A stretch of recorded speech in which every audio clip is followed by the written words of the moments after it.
All right, so welcome to a workshop webinar, a workshop Wednesday. Webinar.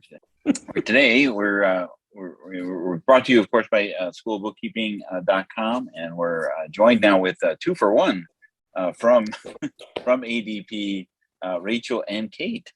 So they're going to be helping us with our first part of our workshop today, where we're going to be talking about and continuing with payroll fundamentals.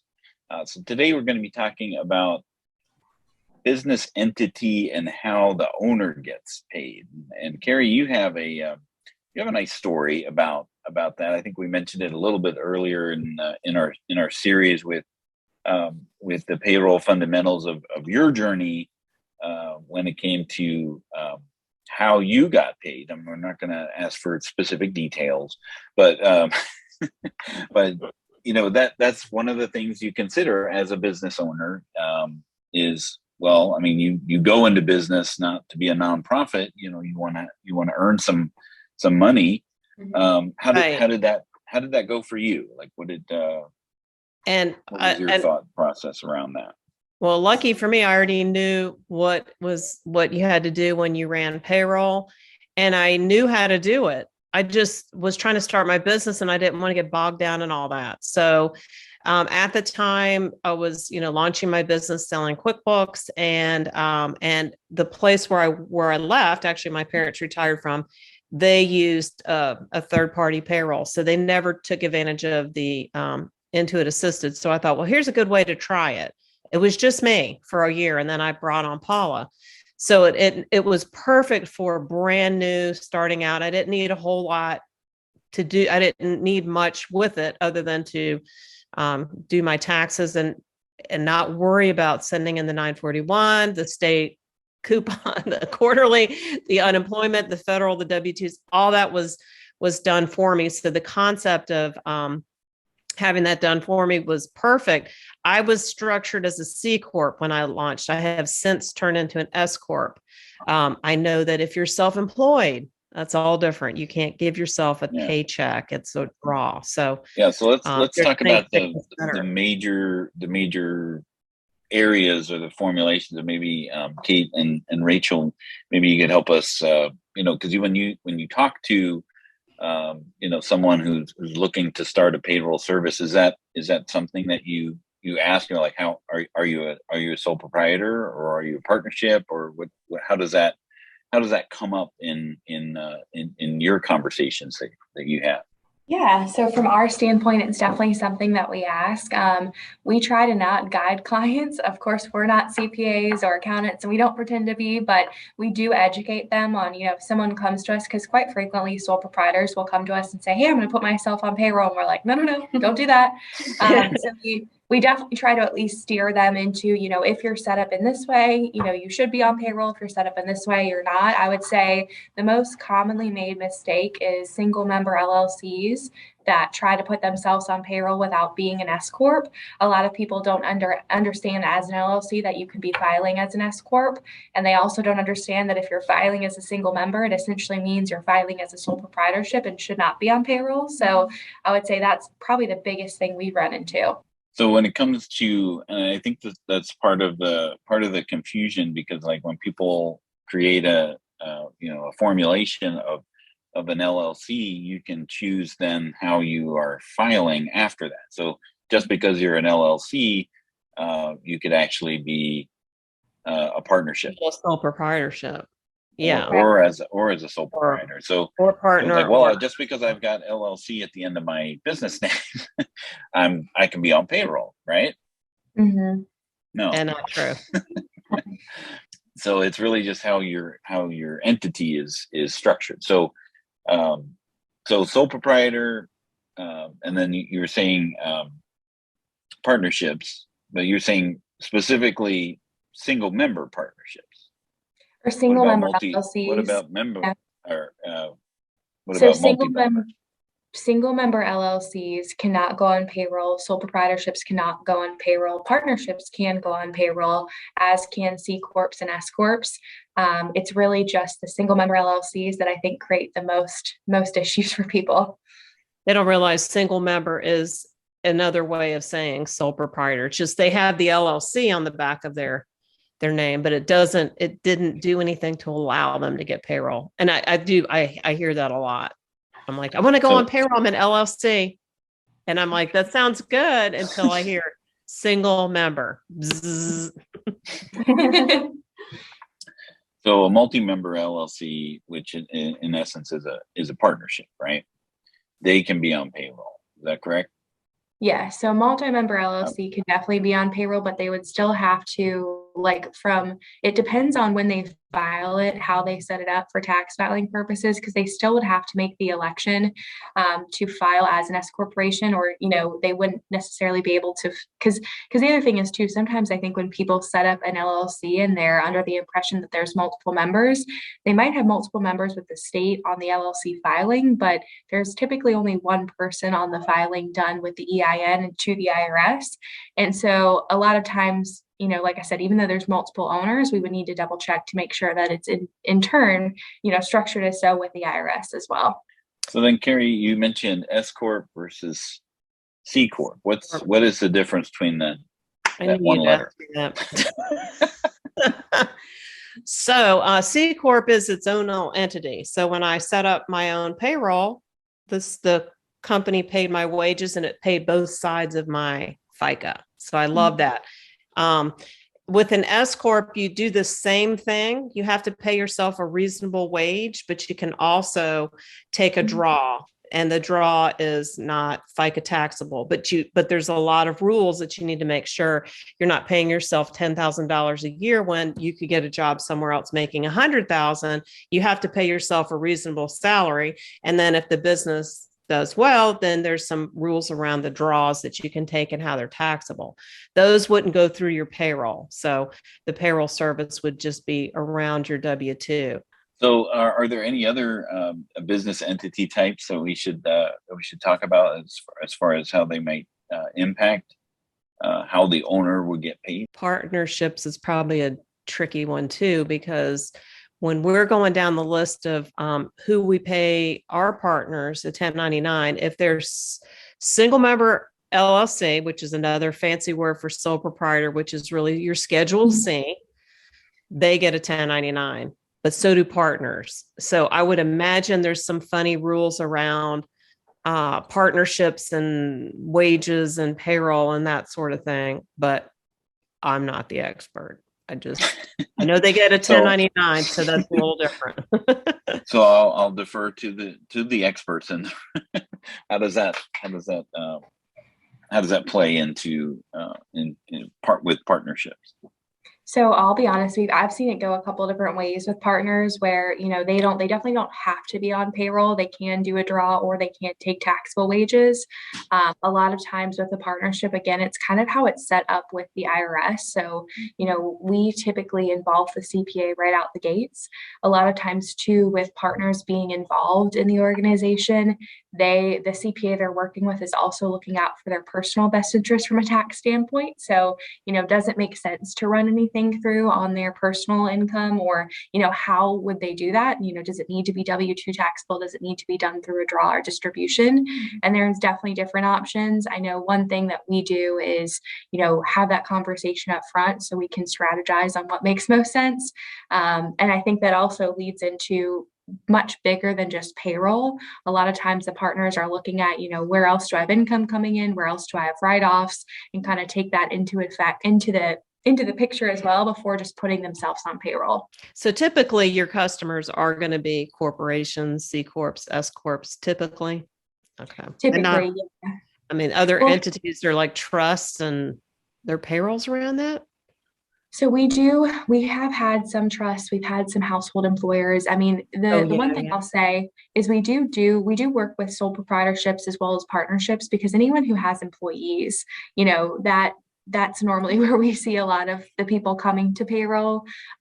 There's just obviously the second component, which is what today's about, just with the owners.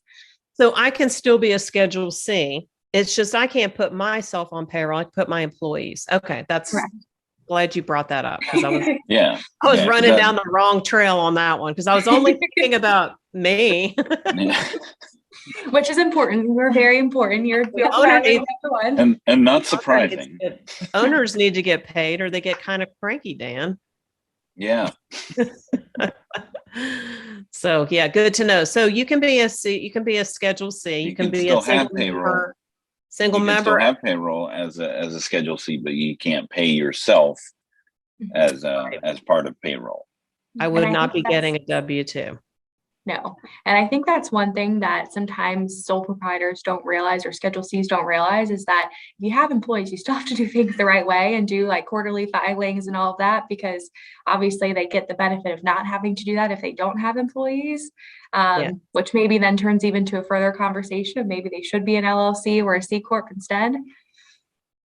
It gets really, I had a customer that I was working on, and I was like, what are all these fines? They decided to pay all of their employees 1099s, and then they got like whacked by the IRS with this. I don't remember what the word was, but I was like, I've never heard of it. And they said, we're now putting everyone on payroll. I was like, good idea. But they got like double penalized. It was ugly. Yeah, because I mean, that brings up a good point. That you know, if an owner is like, well, if I can't be on payroll, nobody's on payroll, I'm just going to pay everybody under the table. There's under the table doesn't get you a deduction. No. All right. Well, that's kind of a good. That's a good. Got a lot of good nuggets there with entity types and how the owner gets paid, and how it affects payroll in general. Thank you, Rachel and Kate. I think you were there. You're not like a cardboard cutout. Right. Rachel was doing most of the talking. Thank you guys so much. Thank you for joining us. Thank you Go ahead. Nope. You were going go. So our other topic of the day we're going to talk about with the workshop involves around something that I saw in our Facebook group. Carrie, was about suspicious emails. Oh yeah. So there's a lot of emails that float around here, and maybe Kate and Rachel, working for ADP, I know every time we see a correspondence, there's this is from outside your organization disclaimer at the bottom of your emails, especially when you forward things back to us. But phishing emails and suspicious emails and bad actors that are out there that are pretending to be people who they're not. It happens, right? I mean, there's no way to stop someone dressing up as a police officer from showing up at your door, whether they're a police officer or not, right? So when you get an email that says, we've suspended your account, or thank you for your order when you didn't order something, and it looks like legitimate, that is buyer beware, right? I mean, beware of that, because that is where people get themselves into trouble. So we had a post on our Facebook group where it was, I don't know, do you have that up, Carrie? Because I was going to use some. I can try to find it. I can find it while you chat. It was Facebook. Now I've lost myself. Okay. There it is. Get yourself back while I'm pulling it up. Yeah. So I mean, it was an email that was sent to a customer. It said, "Thank you for your order," and they actually did, recently submit an order for QuickBooks, so it did seem legitimate. Okay, so looking at this, you can see that there in the subject there's a space between Quick and Books. Yep, right here. And even they got the logo, but it looks funny. Yeah, mm-hmm. And you can see in the we receive your request. QuickBooks is spelled wrong again. QuickBooks is spelled with a space, and anybody who has worked with QuickBooks for any length of time knows the B is capitalized. And look, and it's correct underneath the stolen logo. Yeah, because that's just the logo. But you can see everywhere that it says that QuickBooks is typed, there's a space and there's a. Oh, yeah. And look, it's QuickBooks. They capitalized it, but they made 2 words out of it. And then down here we are. Mm-hmm. Right. So this is a legitimate reason to be leery of this email, because of course the only thing they want you to do is call a number or click a link, right? And that's where things are going to start going south from that point. But best practices when you see these sort of things, one is to hover, don't click, but hover over the links that are in there, or look in the from address. The from might be underneath QuickBooks. You're going to see like Yahoo or some. Yeah. Typically you'll see a Gmail address or something that is not at intuit.com, right? Or not at QuickBooks.com. Kate and Rachael, do you have best ADP practices issues that you see from ADP side of things? Yeah, similar to the hovering over, looking at the app for the email. One thing I personally do is I would Google that phone number and see if that 800 number comes back up as QuickBooks or as ADP or as whatever scam is calling me. Because I just Googled that number and it shows like all buyers beware, don't answer this phone call. So that's one good thing to use, is just Google the phone number. And if it's not tying back to the company that sent that email, and then if anything either looks too good to be true or too ridiculous, always a red flag. Yeah. And Carrie and I, we work with, QuickBooks pretty extensively. We know that order number is not a QuickBooks or an Intuit order number, so we would see that. But the thing is, I read an article when I worked at Intuit that it was talking about, from if Carrie and I looked at this, we go, that's a scam, that there's something, that's a phishing type of email, because of either grammatical errors or misspellings. Crazy. Right. But there's actually this article was all about the mindset of those. They do those things on purpose, right? Like they misspell things on purpose because that's the type of person who would actually click on or call that number by overlooking things that are obviously misspelled or grammatically incorrect. So they actually pepper those things in there so that they weed out the people who would scrutinize these sort of things. So, so there's actually I gave him a little bit of props for that, because it's like, because some people make them look identical, to QuickBooks emails or ADP emails, or, make them look legitimate, but somebody to sprinkle those apparent, those obvious glaring things to the, normal person who would see those things and go, no, that's clearly a scam. That's there on purpose. So I wanted to share. Now there is a place where you can't you forward this email to spoof@intuit.com? Yeah, okay. That's where, still my thunder. Sorry, I just gave away your, well, I'm thinking ADP probably has one of those too. Yeah, I was going to ask if ADP has a place for these things. But it used to be spoof@intuit.com is where you would forward these security notices.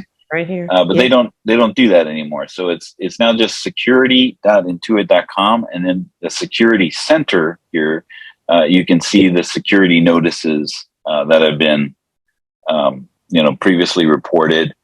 You can go and report a suspicious what does that do? Email. And click that button. What does it do? Click it. Oh, I did. Hold on. It's on the other. I can't click it. It's on his screen. There, it sends an email to security@intuit.com. No longer spoof. Okay, so security, and then I could forward my email. Exactly. But here you can see all of the phishing emails that were in there, and read it. So you can search at the top. So like if if you wanted to type in order, right? So there's a purchase order receipt, and then it will give you a sample of what it would look like. Right.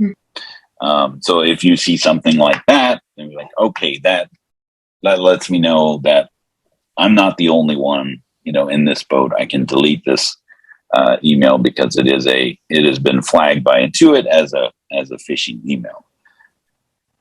So, what is phishing, and why do they misspell it? It's not for fish. Yeah, and it's not. They're not catching. Well, they are trying to catch something, but and it's not the Vermont band either.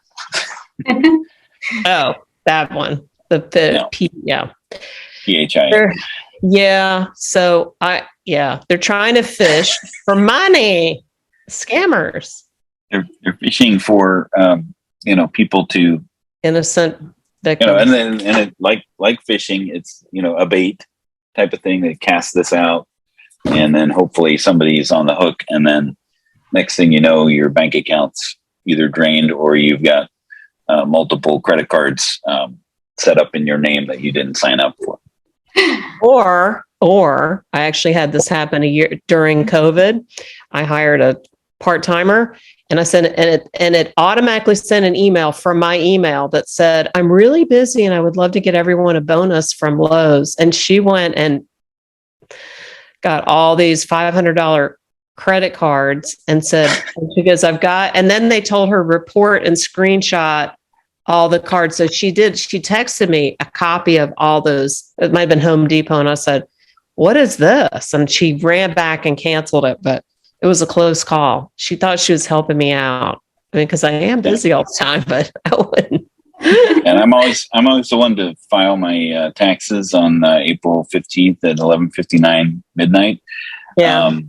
And I did that, and then it got rejected, saying that we already got a return under this Social Security number. So someone tried to submit a tax return, so I had to go through this whole rigmarole. So I'm one of those people that gets an e-file pin mailed to them by the IRS every year in order to file my taxes.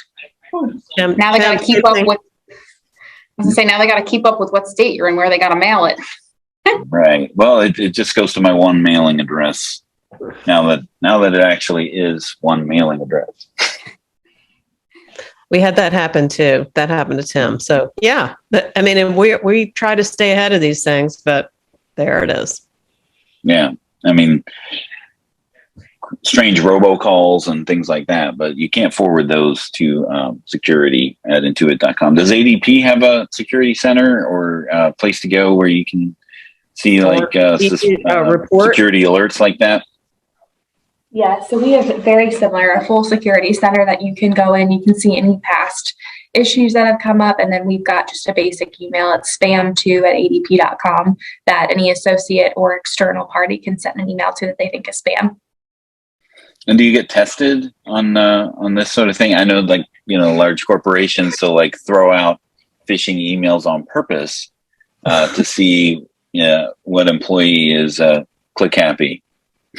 Yeah, I don't know if they send out fake phishing emails, but they do.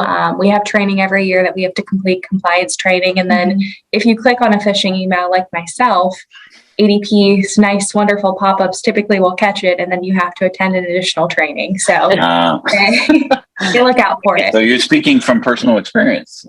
Yep, I am.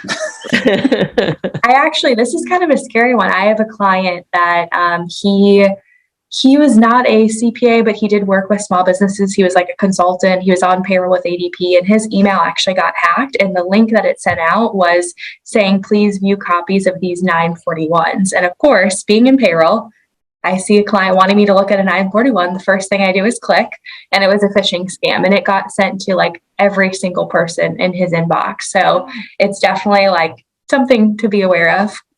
Wow. Some people who are always dealing with payroll. I mean, that was always my concern, when working with accountants. I mean, accountants and bookkeepers, you have access, to a lot of data, personally identifiable information, Social Security numbers of all of the employees, unless they're obfuscated, credit card numbers, merchant accounts, banking information. I mean, there's a lot of information. And I know that there's a lot of people on the dark web who would love to have access to your login, right? So just keep that in mind. Do multi-factor authentication. As those codes that are sent are annoying, they're there for a reason, and that helps keep you and your clients safe from malicious bad actors. So, everywhere. On that note, on that happy note, we're gonna wrap up today's workshop. Next week we're gonna talk about. Do we have what is next? Here's next up. We're gonna talk about something. I've lost my topics for next week, but we should be joined also by payroll. Yeah, it's gonna be something with payroll. I think it's the forms. So yeah, the edge of your seat. We'll talk about the employee and contractor forms that need to be filled out for paying either employees or contractors, and we're going to be joined by Davo. I think they'll be joining us next week. Davo is an interesting sales tax compliance app, so he'll be joining us. And he's also an RVer, so we have that to talk about as well. So we're actually going to try to catch up with each other in Maine. Later this summer. So sales tax stuff and workers forms. So yeah, set your calendar for the excitement. We'll try to make it entertaining. These things, we can make a balance sheet entertaining. We can entertain this up. Right. You have to understand it if you own a business or support them. So bye guys. And we'll see you Thanks for joining. Workshop Wednesday.